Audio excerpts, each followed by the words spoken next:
பெரிய சாட்சி. என் பையனுக்கு ஒரு 4 வயசாக இருக்கும்போது ஒரு கேன்சர் கட்டி வந்துருச்சு. அவனுக்கு ஆப்ரேஷன் பண்ணி சரியாயிடுச்சு. ஆஸ்பத்திரியில் இருக்கும்போது ஆஸ்பத்திரியிலேருந்து ட்ரீட்மெண்ட்டெல்லாம் முடிஞ்சு வந்ததுக்கப்புறம் தான் இந்த அக்கா எனக்கு தெரியும். அந்த அக்கா கூட வேலைக்கு போனேன். இந்த அக்கா பக்கத்து சால்காரங்க. இந்த அக்கா சொன்னாங்க, வா மாதா கோயிலுக்கு வா, உனக்கு குழந்தைக்கு நல்லாயிரும் அப்படின்னு. அப்புறம் இந்த அக்கா ஒவ்வொன்றா சொல்லுவாங்க, ஏசப்பா பற்றி, மாதம்மா பற்றி. அப்புறம் இந்த அக்கா கூட நான் ஃபஸ்ட்டு மாதம் போய் மாதா கோயிலுக்கு வந்தேன். என் பையனுக்கு ட்ரீட்மெண்ட் எல்லாமே முடிஞ்சு ஃபஸ்ட்டு மாதம் வந்து ஜோம் பண்ணிவிட்டு மாலையெல்லாம் வாங்கி போட்டு சாமி கும்பிட்டு போனேன். அப்புறம் மறு மாதம் உன் பையனுக்கு நல்லா ஆயிடுச்சு, மருந்து மாத்திரை எதுவுமே தேவையில்லைன்ட்டாங்க. அதுக்கப்புறம் 2வது மாதம் போகையில் உன் பையனுக்கு எந்த இதுவுமே கிடையாது அப்படின்ட்டாங்க. கடவுள் கோடாடி பொடி நன்றி. நன்றி நன்றி ஐயா, கோடி கோடி நன்றி ஐயா. என் பேர் எல்சி. என் பிள்ளைக்கு வேண்டி ஜெபம் பண்ணேன். ஒரு வேலைக்காக வேண்டி அவன் டெய்லி எல்லா வாரம் இங்கே வந்து ப்ரே பண்ணி போவான். நானும் 2 மாதமாக ப்ரே பண்ணேன். போன மாதம் நான் இந்த மாதம் சாட்சி சொல்லி ஜெபம் பண்ணிட்டு போனேன். பிள்ளைக்கு வேலை கிடைச்சிருக்கு. மாதாவுக்கு நன்றி. நன்றி நன்றி ஐயா, கோடி கோடி நன்றி ஐயா. இயேசுக்கே நன்றி. மரியே வாழ்க. நான் முடிஸ் பண்ண சேர்ந்தவ. நான் ஒரு மாதம் சாட்சியாக தான் இருப்பேன். ஆனால் மாதாம்மாவை நம்பினா ஒருபோதும் மாதாம்மா நம்ம என்ன கேட்குறோமோ அதை அப்பவே செய்வாங்க. அற்புத அதிசயம் செஞ்ச மாதாம்மாவுக்கு இயேசுக்கு கோடி கோடி நன்றி. என் வாழ்நாள் முழுக்க நான் சாட்சியாக தான் இருப்பேன். என் பொண்ணு இப்போ சொன்னாங்க உடுமலைப்பட்டின்னு சொல்லி, அதை நான் ரொம்ப பயந்துட்டு என்கிட்ட சொல்லுவாள். அப்போ நான் சொன்னேன், அம்மா நீ பயப்படாத, மாதாம்மா இருக்காங்க. நான் எந்த பிரச்சனையாக இருந்தாலும் அவங்கள்ட்ட தான் சொல்லுவேன். ஜெபமாலை எடுத்து நான் யார்கிட்ட எதுவுமே எந்த ஆலோசனை கேட்க மாட்டேன். என் கணவர்கிட்ட கூட நான் சொல்ல மாட்டேன் அப்படின்னு சொல்லிட்டு நான் ப்ரேயர் பண்ணிவிட்டு மாதாம்மாட்ட நான் பொருத்தனை பண்ணேன். எப்படியாவது இந்த 2 மாதமாக தடவிட்டு இருந்துச்சு. அப்போ மாதாம்மா நேரத்தை வரைக்கும் என் பொண்ணு வரதாக இல்லை. நைட்டு எனக்கு 10 மணிக்கு ஃபோன் பண்ணிச்சு. அம்மா நாளைக்கு காலையில் நான் 7 மணிக்கு நான் கண்டிப்பாக வரேம்மா, நான் வந்து மாதாம்மாக்கு சாட்சி சொல்லுமான்னு சொல்லிச்சு. அப்போ நான் அந்த நேரமே ஜெபமாலை எடுத்து நான் படுக்கையில் உட்காந்து ஃபுல்லாக ஒரு ஜெபமாலையை நான் சொல்லி முடிச்சுட்டு என் கணவர் கூட ஏன் நீ தூங்கலையானாரு. ஆனாலும் இந்த தவச காலத்தில் பாதர் சொன்ன மாதிரி நிறைய சாத்தா செடிக்க விட மாட்டான். நிறைய பிரச்சனை கொண்டு வருவேன். அந்த 40 நாள் என்ன பிரச்சனை வந்தாலும் நான் விட மாட்டேன். என் ஜெபமாலை ஜெபத்தையும் என்னுடைய அந்த 40 நாள் நான் கடைப்பிடிக்கணும். ஆண்டவரை நான் ஃபஸ்ட்டு வார தொடக்கத்துலேயே நான் ஆண்டவர்கிட்ட ரொம்ப கெஞ்சுவேன். ஆண்டவரே எந்த பிரச்சனை சோதனை வந்தாலும் இந்த 40 நாள் நான் தடைபடாமல் நாளையத்துக்கு போகணும், சிலுவை பாதையை நான் விடக்கூடாது ஏசப்பான்னு சொல்லிட்டு நான் ஆண்டவர்கிட்ட வேண்டுவேன். அதே போல் போன வாரம் நான் சிலுவை பாதை முடிச்சுட்டு போகும்போது எங்கள் பங்கு பிள்ளை தான் சொன்னால், நான் தேர்தலுக்கு நிற்கிறேன், எனக்காக நீங்கள் மாதாட்ட ப்ரேயர் பண்ணுங்க அப்படின்னு நான் மாதாட்ட சொன்னேன். நான் ப்ரேயருக்கு போயிட்டு போகும்போது சொன்னேன், கண்டிப்பாக மாதாமா அவனை வெற்றி பெற செய்வாங்க. ஆனால் நீ சாட்சியாக வரணும்னா, ஆனால் அவள் இன்னைக்கு வரல. அது 3 பேர் இருந்ததில் அவள் அதிகமான மதிப்பெண் எடுத்து 40 ஓட்டுகள் வாங்கி அவள் வெற்றி பெற்றாள். அதிசய அற்புதம் செஞ்ச மாதாவுக்கு கோடி கோடி நன்றி. இயேசுக்கே நன்றி. மரியே வாழ்க. நன்றி நன்றி ஐயா, கோடி கோடி நன்றி ஐயா. என் பேர் அண்ணாத்தாயி. நான் கவர்கல்லிருந்து வர்றேன். என் மகனுக்கு ஒரு சமயம் கொரோனா வந்துருந்துச்சு. ஆஸ்பத்திரியில் சேர்க்கறதுக்கு கூடி பணம் இல்லாமல் தவிச்சிட்டு இருந்தேன்.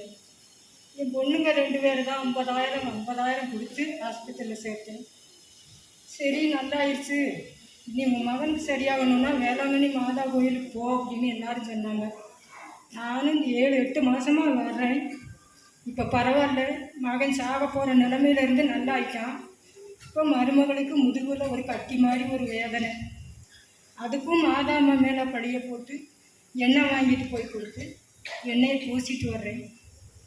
இப்போ பரவாயில்ல, நல்லா இருக்குது. சாட்சி சொல்லணும்னு நினச்சேன். மாதாம்மாவுக்கு கோடி நன்றி. நன்றி ஐயா, கோடி கோடி நன்றி ஐயா. பச்சைமலையில் வந்து 1975லேருந்து 2015 வரைக்கும் வேலை செஞ்சுருக்கேன். இந்த இதில் வந்து நான் பச்சைமலையில் சூப்பர்வைசராக இருந்தேன். சூப்பர்வைசராக இருக்கும்போது மோட்ரு, களை மருந்து, அந்த மருந்து இந்த மருந்தெல்லாம் அடிச்சிருக்கேன். அப்போ அடிக்கும்போது அது ஏற்கனவே இந்த கண்ணில் அப்படி இப்படின்னு தெரிக்கும்.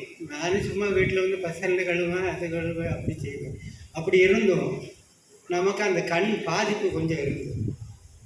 அப்போது பசங்க வந்து இந்த 40 வருஷங்க முடித்து நான் கோயம்புத்தூர் போயிட்டேன்.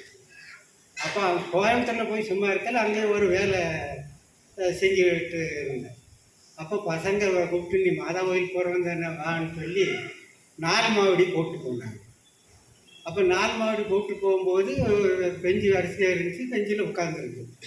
முன்னாடி எழுத்து வந்து உனக்காக என்னையே ஒப்பு கொடுத்தேன், உனக்கு தேவையான எல்லாவற்றையும் அருளாது இருப்பது எப்படி அப்படின்னு ஒரு வசனம் இருந்தது.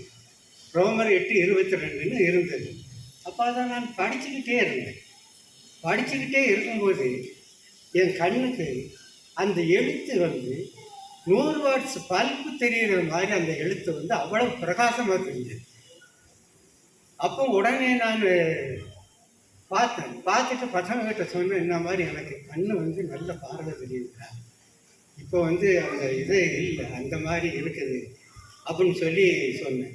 நான் அந்த அப்பையும் இந்த மாதாவினுடைய இதை இன்னும் என்னுடைய வீட்டில் ஃபோட்டோ வச்சுட்டு நான் கொண்டுகிட்டா இருக்கேன். என் மனைவி மாதம் கோயம்புத்தூர்லேருந்து இங்கே வந்து இப்பயும் வந்துருக்குது. என் மனைவி எப்பொழுதும் இந்த கர்மல மாதாவுக்கு வராமல் இருக்காது. இந்த மாதாவுக்கும் இயேசுக்கும் கோடான போடுங்க. நன்றியையா, கோடி கோடி நன்றியையா. மாதாவுக்கு நன்றி. கெஜோடியிலேருந்து வர்றேன் லில்லி புஷ்பம். அங்கே 2 பேர் எலெக்ஷனில் நின்னாங்க, ரொம்ப போராட்டம். சனிக்கிழமை வந்து அம்மா முன்னாடி அவங்க எழுதி கொடுத்து அம்மா முன்னாடி வச்சுட்டு நான் போனேன்.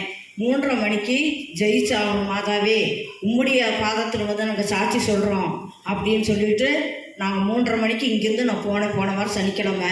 இங்கேருந்து போகிறதுக்குள்ள நான் மாதாவே நாங்கள் போகிறதுக்குள்ள அவங்க வெற்றி பெற்று 2 பேரும் எதிர்ப்பில் இவ்வளோ கஷ்டப்பட்டு நிற்கிறாங்க, அவங்க எந்த ஒரு கஷ்டம் இல்லாமல் அவங்க முன்னுக்கு வரணும் அப்படின்னு சொல்லி வேண்டிட்டு போனேன்.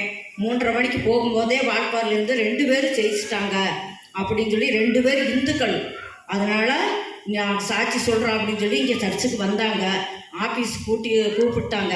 அதனால் என்னை சாட்சி சொல்ல சொல்லி இந்த பட்டு புடவையை அம்மாவுக்கு சாத்த சொல்லி கொடுத்துருக்குறாங்க. மாதாவை நம்பி வாங்க, கண்டிப்பாக எல்லா வியாதிகளிலிருந்து நோய் நொடிகள் எல்லாமே எந்த ஒரு வியாதியாக இருந்தாலும் மாதாவை நம்பி நீங்கள் வாங்க. மாதா நம்மளை கைவிடவே மாட்டாங்க. எவ்வளவு எதிர்ப்பாக இருந்தாலும் மாதா நம்மளுக்கு துணையாக இருப்பாங்க. மாதாவுக்கு நன்றி. நன்றி நன்றி ஐயா, கோடி கோடி